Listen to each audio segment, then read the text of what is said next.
Good evening friends, welcome back all of you. आप सबों का हार्दिक स्वागत है once again in this YouTube channels where we are studying different types of subjects for different competitive examination. जी हाँ, आपके लिए मैं लगातार हाजिर हूँ। आपके ज्ञानवर्धन को कोशिश कर रहा हूँ कि बढ़ाया जाए, पर इसके लिए आपको मेरे चैनल्स को सब्सक्राइब तो करना ही पड़ेगा और साथ ही साथ इसे आप अधिक से अधिक लोगों के बीच शेयर भी करेंगे। ठीक है, आज का जो टॉपिक है वो इकोनॉमिक्स सेक्शन से जुड़ा हुआ है और बहुत ही इंपॉर्टेंट टॉपिक्स, और हर परीक्षा में औसतन 2 या 3 प्रश्न तो गारंटी के साथ इससे पूछा जाता है। यूपीएससी में भी, आईएएस जैसे एग्जाम्स में भी इससे आप बच नहीं सकते हैं।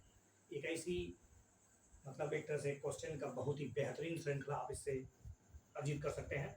तो बने रहिए इस वीडियो में और अंत तक देखिए और बिना फास्ट करे देखिए, सावधानी पूर्वक देखिए ताकि आपको इस वीडियो का आनंद ले पाए। ओके, देखिए इकोनॉमिक सेक्शन में आरबीआई के बारे में आपको क्या क्या अध्ययन करना है, specially RBI that is created by Ranjit Kumar, that's myself. सबसे पहले आपको जानना होगा कि आरबीआई का हिस्ट्री क्या है। देखिए आरबीआई सन 1935 में आरबीआई की स्थापना, ठीक है, यू नो अबाउट दैट कि विभिन्न प्रकार के गवर्नमेंट ऑफ इंडिया एक्ट आते थे। 1935 का जो गवर्नमेंट ऑफ इंडिया एक्ट था उसमें आरबीआई की स्थापना की बात की गई थी और सन 1935 में हिल्टन कमीशन के आयोग, या हिल्टन कमीशन कहिए या हिल्टन कमीशन कहिए, या उन्हीं के एक सहयोग से या कहे तो उसके परामर्श से सन 1934 में एक एक्ट लाया गया था, CBI act. This is not वो central bureau of investigation but this is something different. उसके बाद सन 1949 में इसका राष्ट्रीयकरण कर दिया गया, अर्थात शुरुआत में तो ये निजी बैंक के रूप में स्थापित किया गया था, लेकिन आगे चल के 1949 में भारत का बैंक अर्थात उसको 1949 में राष्ट्रीयकरण किया गया। ठीक है, वास्तव में आरबीआई के बारे में समझने से पहले इसके विभिन्न कार्यों को समझना होगा। आरबीआई वास्तव में कोई बैंक नहीं है, ये बैंकों का बैंक है। ये वास्तव में इसका पास बहुत बड़ा हक होता है। एक तरह से भारत सरकार के साथ एक कदम से कदम डाल बनाकर भारतीय अर्थव्यवस्था को मजबूत करने और विश्व के अन्य जो गिने चुने विकसित देश हैं उनके साथ अर्थव्यवस्था में अपने आप को बढ़ाने का एक अहम रोल निभाता है। तो सबसे पहले एक निर्गमन या निर्गम एजेंसी, जिसको हम लोग क्या कहते हैं, इशुइंग एजेंसी के रूप में काम करता है। क्या मतलब है निर्गम एजेंसी का? देखिए यह 1 रुपये के नोट को छोड़कर बाकी जितने भी नोट होते हैं सभी नोटों की छपाई का कार्य इसी के द्वारा किया जाता है, अर्थात या 1 रुपये के नोट और सिक्के को छोड़ दिया जाए, क्योंकि 1 रुपये के नोट और सिक्के का जो छपाई होता है वो वित्त मंत्रालय के कहने पर या सहयोग पर या उनके द्वारा निर्गमित होता है और उस पर वित्त सचिव का सिग्नेचर होता है। ठीक है, दूसरा है वितरणकारी एजेंसी, यानी कहे तो डिस्ट्रीब्यूटिंग एजेंसी। आरबीआई अपने एवं सरकार द्वारा जो नोट छापे जाते हैं उन सिक्कों का वो वितरण करता है, मतलब एक तरह से डिस्ट्रीब्यूशन करता है। तीसरा है सरकार का बैंक। सिंपल सी क्वेश्चन है, banker of the government, how can you say banker of the government? RBI भारत सरकार के बैंक का बैंकर होता है, बैंक का कार्य करता है, क्योंकि यह सरकार के ऋण का प्रबंधन करता है। दूसरा बात है उसके द्वारा जो जारी किया गया जो ट्रेजरी बिल्स होता है वो ट्रेजरी बिल्स को खरीदते हैं, गवर्नमेंट सिक्योरिटीज को जमा लेते हैं, भारत सरकार को उसके बदले उधार देते हैं, यही सब है। वास्तव में अंतिम घड़ी का बैंक क्यों कहलाता है? बैंक अंतिम घड़ी, लास्ट रिसोर्ट। अगर बैंकों के पास और कोई विकल्प नहीं हो तो लास्ट रिसोर्ट जो है वो है आरबीआई। ठीक है, तो अनिश्चित स्थितियों में अनुसूचित बैंक, जितने भी शेड्यूल्ड कॉमर्शियल बैंक्स हैं उनके पास अंतिम विकल्प के रूप में कोई हुआ है वो है आरबीआई। और मौद्रिक और साख नीति, जिसके बारे में डिटेल से बताया जाएगा। देखिए मौद्रिक और साख नीति that's the important part for the government of India as well as RBI. वास्तव में तरलता की मात्रा कितनी बाजार में होनी चाहिए कि मुद्रास्फीति ना आ जाए और मुद्रा अस्फीति ना आ जाए, बाजार में मुद्रा का संकुचन या बाजार में मुद्रा का प्रसार को किस प्रकार से बैलेंस किया जाता है, जिसके तहत हम लोग पढ़ेंगे मौद्रिक और साख नीति। ओके, तो जनरली आप जानते हैं कि मौद्रिक और साख नीति के बारे में हम डिटेल से अध्ययन करने वाले हैं इस वीडियो में। उसके बाद है विनिमय दर स्थिरीकरण, एक तरह से exchange rate stabilisation. You know about exchange rate? देखिए भारत का मुद्रा विदेश के देशों में तो चलेगा नहीं, उसके लिए डॉलर में या किसी और जो भी जो मुद्राएं हैं उनमें आपको कन्वर्ट करना पड़ेगा। तो ये वास्तव में ये कौन करता है? तो भारतीय मुद्रा का, भारत रुपये का विनिमय दर को एक तरह से स्टेबल बनाए रखना बहुत जरूरी होता है, और ये रोल आरबीआई निभाती है। मुद्रास्फीति स्थिरीकरण, जो आपको मैंने पहले बताया कि फ्लो ऑफ जो प्राइस या फिर कहें तो मनी का फ्लो ज़्यादा ना हो जाए, लिक्विडिटी बाजार में ज़्यादा ना आ जाए, कहीं मुद्रास्फीति बढ़ ना जाए, क्योंकि महंगाई जो है उसको कंट्रोल करना आरबीआई का एक अहम रोल है। हालांकि और भी फैक्टर्स हैं जो मुद्रास्फीति को कंट्रोल करते हैं, लेकिन one of the greatest factor जो आप कह सकते हैं कि वो आरबीआई ही है, जो वास्तव में यह निर्धारित करती है कि बाजार में तरलता कितनी होनी चाहिए, और उसको तरलता को मेंटेन करने के लिए उसके पास क्या क्या उपकरण है, जिसके माध्यम से आरबीआई तरलता को एक तरह से बैलेंस करती रहती है, ताकि मुद्रास्फीति जैसी कोई संभावना आए तो उसको कंट्रोल किया जा सके। इसके अलावा सरकार का एजेंट तो है ही, क्योंकि सरकार का रिप्रेजेंटेशन जो है वास्तव में विदेशी बैंकों के जो बैठक होती है, या फिर कहीं भी बड़े बड़े संस्था, बड़े बड़े जो संगठन है जैसे आईएमएफ है, वर्ल्ड बैंक है, उसके तरफ जो उधार लिया जाता है उस पर वास्तव में अपना सलाह मशवरा करना, दिशा निर्देश परामर्श देना सरकार को, ये वास्तव में भारत सरकार को कौन देती है? तो ये है आरबीआई देती है। और फिर विदेशी मुद्रा का संग्रह करता तो जानते ही हैं कि हमारे पास आज वर्तमान समय में 600 साढ़े 600 बिलियन डॉलर हमारा जमा हो चुका है। तो इस इतनी बड़ी राशि को जमा करने का जो आज वास्तव में अगर करता रहता है तो वो आरबीआई है। ठीक है, तो बहुत बड़ी मनी इसके पास जमा है। ओके, और फाइनली हम लोग जानेंगे अब इसका अंतिम जो काम, तो बहुत सारे हैं लेकिन इनमें से कुछ इंपॉर्टेंट काम को एक तरह से समराइज करने के लिए दिया गया ताकि आप इसको रिव्यू कर लें अच्छी तरह से। विकास और प्रोत्साहन के भी कार्य आरबीआई के द्वारा किए जाते हैं। जैसे सपोज आप जानते हैं कि नाबार्ड जो कृषि से जुड़े हुए क्षेत्रों को ऋण प्रदान करने के लिए इनडायरेक्ट रूप से आरबीआई से जुड़ा हुआ है। इसके अलावा सिडबी जो है, जो आपको पता होगा सिडबी की जो भूमिका है इक्विटी को मेंटेन करने में। इसके अलावा बहुत सारे जो आप एक्सचेंज मार्केट्स है उसको किस तरह से स्टेबलाइज किया जाए, उसमें हलचल ना आ जाए, तो उसके लिए सिडबी है। इसके अलावा एनएचबी है, नेशनल हाउसिंग फाइनेंस कंपनी, तो उनको भी कंट्रोल करने का काम जो है, कंट्रोल नहीं कहेंगे लेकिन एक तरह से कहेंगे तो नियमित करने का, उसको रेगुलेट करने का भूमिका जो है आरबीआई की है। तो ये ढेर सारे प्रोत्साहन राशि चल रहे हैं हाउसिंग फाइनेंस या हाउस लोन्स के लिए, आप भी एनएचबी से मिल सकते हैं। और फिर जाके सबसे इम्पोर्टेंट टॉपिक है वो है मौद्रिक नीति उपकरण। जी हाँ, मौद्रिक नीति उपकरण यानी monetary policy, credit and monetary policy of RBI.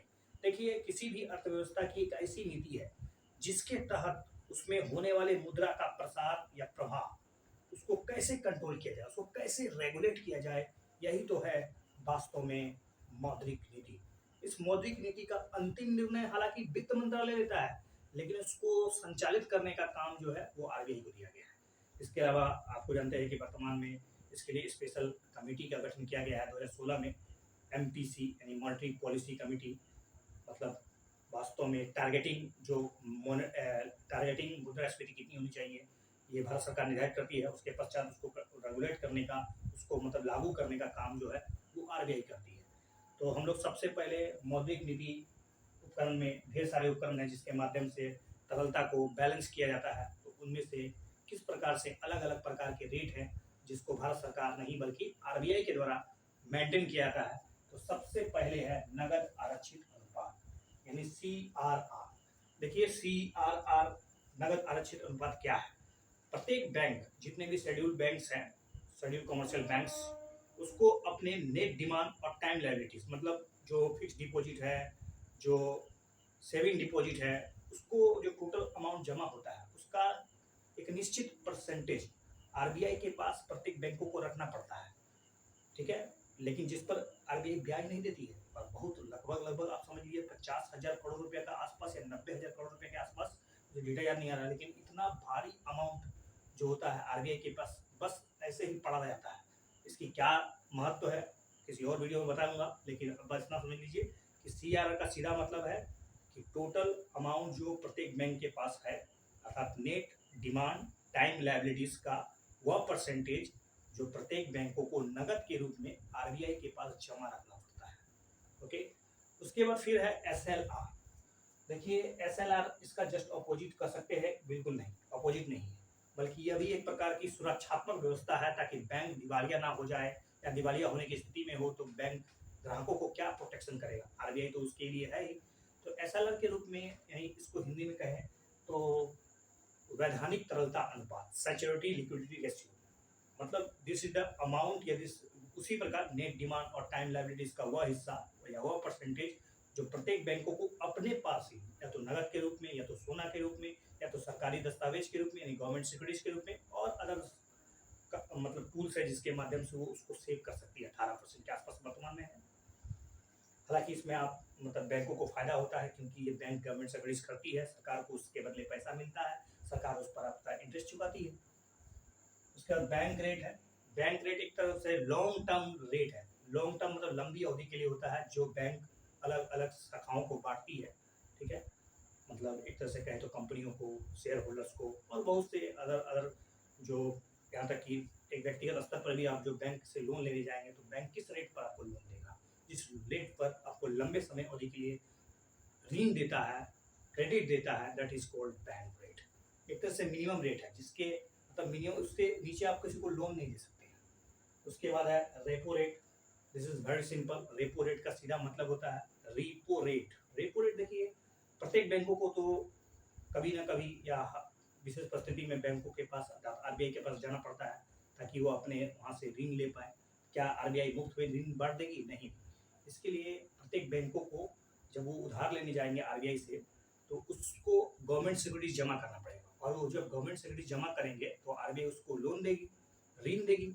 जब आरबीआई ऋण देगी और ये शर्त रखेगी कि वापस आपको ऋण लौटाना है और अपना गवर्नमेंट सिक्योरिटीज ले जाना है, तो जब आपने ऋण लिया तो उस पर एक इंटरेस्ट लिया जाता है आरबीआई के द्वारा प्रत्येक बैंकों से और उसी इंटरेस्ट रेट को, उसी रेट को वास्तव में रेपो रेट कहा जाता है जो वर्तमान में 3% है। ओके, तो रेपो रेट समझ में आ गया। इसका जस्ट अपोजिट कीजिएगा कि अगर क्या होता है कि बैंकों के पास यानी शेड्यूल कमर्शियल बैंकों के पास अगर भारी मात्रा में धन जमा हो जाता है तो उस धन को मतलब बांटने से मुद्रास्फीति की संभावना बढ़ जाती है या फिर जानबूझ के आरबीआई रेपो रेट नहीं बल्कि रिवर्स रेपो रेट को बढ़ा देता है या घटा देता है। बताइएगा आप मुझे तो क्या होता है, बैंक जो है बैंक को लोभ या एक तरह से लालच दिया जाता है कि आप अधिकांश मनी को लोगों के बीच में ना बांटकर मुझे दीजिए, मैं आप पर उसको आप उस पर मैं आपको लोन ऋण दूंगा, एक तरह से इंटरेस्ट दूंगा। तो शॉर्ट में कहें तो आरबीआई के द्वारा चुकाया गया जो इंटरेस्ट रेट होता है जो बैंकों को दिया जाता है गवर्नमेंट सिक्योरिटीज नहीं बल्कि पैसे जमा करने के तर्ज पर, वही है रिवर्स रेपो रेट। और ये हमेशा याद रखिएगा रेपो रेट से कम ही होता है क्योंकि स्वाभाविक है कि आपने तो एक तरह से आरबीआई के पास जमा दिया तो आरबीआई तो निश्चित है कि आपको पैसा लौटाएगा, लेकिन आप लौटाएंगे या नहीं लौटाएंगे इसलिए आपको रेपो रेट के तौर पर अधिक ब्याज देना पड़ता है। अब आते हैं मार्जिनल स्टैंडिंग फैसिलिटी। देखिए मार्जिनल स्टैंडिंग फैसिलिटी वास्तव में एक विशेष परिस्थिति के लिए उत्पन्न किया गया एक व्यवस्था है जिसमें जब आपको पता होना चाहिए कि प्रत्येक बैंक जब लोन लेती है या आरबीआई से जब ऋण लेती है तो उसको अपने 18% और 4% को छोड़कर ऋण लेना पड़ता है। अर्थात एसएलआर का गवर्नमेंट सिक्योरिटी के रूप में जो एसएलआर जमा किया गया है उसका इस्तेमाल वो नहीं कर सकती, लेकिन किसी कारणवश किसी परिस्थिति बस मतलब असामान्य स्थिति में एक दिन के लिए रातों रात अगर बैंकों को पूरे नेट डिमांड टाइम लायबिलिटीज का 1% अगर जरूरत है तो वो मार्जिनल स्टैंडिंग फैसिलिटीज के तहत आरबीआई से दंडात्मक रेट पर एक ऋण अर्थात लोन ले सकती है। उसी को कहा गया मार्जिनल स्टैंडिंग फैसिलिटी। लेकिन ये एक तरह से पिनल रेट है क्योंकि आरबीआई उसको एक तरह से दंड देती है कि आपने अपना अधिकांश पैसा जहां तहां इन्वेस्ट कर दिया जिसके कारण आपको वर्तमान समय में एसएलआर का इस्तेमाल करके आपको आरबीआई से ऋण लेना पड़ता है, तो इसलिए आपको दंड दिया जाएगा। ओपन मार्केट ऑपरेशन देखिए वास्तव में ये एक ऐसी मतलब व्यवस्था है या एक ऐसा मतलब उपकरण है जिसके माध्यम से आरबीआई बाजार की तरलता को या तो सोखती है या तो उसकी प्रसार को बढ़ाती है। तो ओपन मार्केट ऑपरेशन के तहत सीधा तौर पे इसके तहत गवर्नमेंट सिक्योरिटीज को बेचा या खरीदा जाता है। एक साथ बेचा या खरीदा नहीं बल्कि या तो बेचा जाएगा या तो खरीदा जाएगा। लेकिन operation twist is something different. Operation twist में एक साथ बराबर मात्रा में धन गवर्नमेंट सिक्योरिटीज बेचा जाता है और गवर्नमेंट सिक्योरिटीज खरीदा जाता है। लेकिन ओपन मार्केट ऑपरेशन में या तो खरीदा जाएगा या तो बेचा जाएगा। तो खरीदने के दरमियान क्या होगा, वो वास्तव में जब गवर्नमेंट सिक्योरिटीज खरीदती है तो वो आरबीआई ऋण या मतलब एक तरह से लोन बांटती है ताकि अधिक से अधिक मुद्रा का प्रसार हो, अधिक से अधिक बैंकों के पास पैसा जाए और बैंक के पास जब पैसा जाएगी तो बैंक अधिक से अधिक ऋण बांटेंगे। एक तरह से बाजार में रौनक आएगी, वापस मंदी की अवस्था को खत्म करने के लिए ओपन मार्केट ऑपरेशन के तहत गवर्नमेंट सिक्योरिटीज को बेचा जाता है या खरीदा जाता है आरबीआई के द्वारा। ओके, और इसके जस्ट अपोजिट में जब मतलब बहुत मुद्रास्फीति की संभावना बढ़ रही हो, बाजार में तरलता बढ़ गया हो, तो गवर्नमेंट सिक्योरिटीज को वो बेचकर आरबीआई पैसा बैंक या बाजार से सोख लेती है। ठीक है, this is open market operation और this is generally use by different types of banks and different types of ग्राहक। इसमें आप अकेला व्यक्ति भी पार्टिसिपेट कर सकता है। कॉल मनी रातों रात ओपन, मतलब एक तरह से ये समझ लीजिए कि एक तरह से बाजार जो मार्केट होता है, यानी कह सकते हैं कि क्या कहते हैं उसको, पूंजी बाजार जो होता है, यानी मुद्रा बाजार, उस मुद्रा बाजार का एक बहुत ही बेहतरीन उपकरण है और रातों रात मतलब एक तरह से इसमें पैसा या ऋण लेने की व्यवस्था की जाती है। और फाइनली टर्म रेपो रेट, मतलब आरबीआई चाहती है कि रेपो रेट की जो प्रवृत्ति है उसको घटाकर अब एक नया रेट मतलब टर्म, एक निश्चित अवधि तक के लिए आपको ऋण मिले, और इस प्रवृत्ति को बढ़ावा देने के लिए रेपो रेट के स्थान पर टर्म रेपो रेट का इस्तेमाल किया जा रहा है। तो इस वीडियो में मैंने लगभग आरबीआई के बारे में संक्षिप्त में बताया, आरबीआई की स्थापना, आरबीआई का राष्ट्रीयकरण, आरबीआई के विभिन्न कार्य और आरबीआई के द्वारा जो स्थापित जो विभिन्न प्रकार के जो गुणात्मक नहीं पढ़ाया है, अभी सिर्फ और सिर्फ मैंने क्वांटिटेटिव मेथड पढ़ाया है, जिसके माध्यम से आरबीआई बैंकों के किस प्रकार से कंट्रोल करती है कि वो कितना मात्रा में ऋण बांटे, तरलता का किस प्रकार से कंट्रोल हो, चाहे रेपो रेट हो, रिवर्स रेपो रेट हो, बैंक रेट हो, एसएलआर हो, मार्जिनल स्टैंडिंग फैसिलिटी हो, सब कुछ छोटी मोटी जानकारी आपके लिए काफ़ी है। आप इस वीडियो को देखिए और अपने दोस्तों के भी जरूर शेयर कीजिए। Thanks for watching this video once again. धन्यवाद।